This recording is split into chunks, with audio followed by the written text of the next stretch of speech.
Hi everyone, welcome to A3 Language Academy.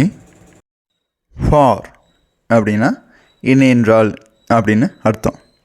இப்போ நம்ம அதுக்கு உண்டான எக்ஸாம்பிள் பார்க்கலாம். I told her to leave for I was very tired.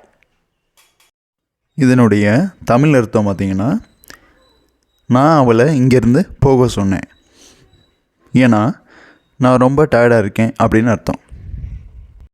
And அப்படின்னு சொன்னால் இரண்டு வார்த்தைகளை ஒன்று சேர்க்கிறதுக்கு நாம் அண்ட் பயன்படுத்துவோம்.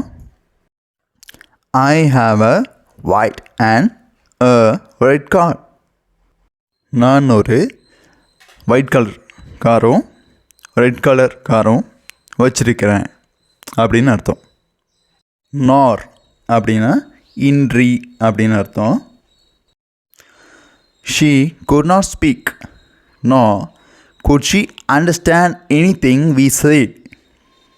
இதனுடைய தமிழ் அர்த்தம் பார்த்திங்கன்னா, அவளுக்கு பேச முடியாட்டியும் நாம் சொல்கிறத அவள் புரிஞ்சிக்குவா அப்படின்னு அர்த்தம். பட் அப்படின்னா இருப்பினும் அப்படின்னு அர்த்தம். she is 73 but she still goes swimming every day. இதனுடைய தமிழ் அர்த்தம் பார்த்திங்கன்னா, அவளுக்கு 73 வயசு ஆயிடுச்சு, இருந்தாலும் அவள் ஒவ்வொரு நாளும் ஸ்விம்மிங் போய்கிட்டு இருக்கா அப்படின்னு நம்ம சொல்கிறோம். ஆ அப்படின்னா தமிழ் அர்த்தம் அல்லது அப்படின்னு அர்த்தம். யூ கால் ராம் ஓ கோபி. இதனுடைய தமிழ் அர்த்தம் பார்த்திங்கன்னா, நீங்கள் ராம அல்லது கோபியை கூப்பிடுங்க அப்படின்னு அர்த்தம். எட் இதனுடைய தமிழ் அர்த்தம் பார்த்திங்கன்னா, இருந்த போதிலும் அப்படின்னு அர்த்தம்.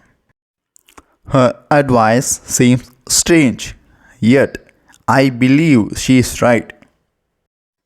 இதனுடைய தமிழ் அர்த்தம் பார்த்திங்கன்னா, அவள் சொன்ன விஷயம் ஸ்ட்ரேஞ்சாக இருந்தாலும் நான் அவளை நம்புகிறேன், ஏன்னா அவள் சொன்ன விஷயம் நம்புகிற மாதிரிக்கே இருக்குது.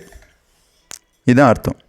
ஸோ அப்படின்னா அதனுடைய தமிழ் அர்த்தம் அதன் பின் அல்லது ஆதலால் அப்படின்னு ரெண்டு அர்த்தம் இருக்குது.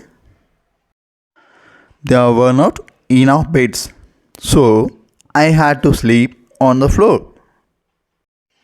இதனுடைய தமிழ் அர்த்தம், அங்கே போதுமான அளவுக்கு படுக்கைகள் இல்லை, அதனால் நான் தரையில் தூங்க வேண்டி இருந்தது அப்படின்னு அர்த்தம்.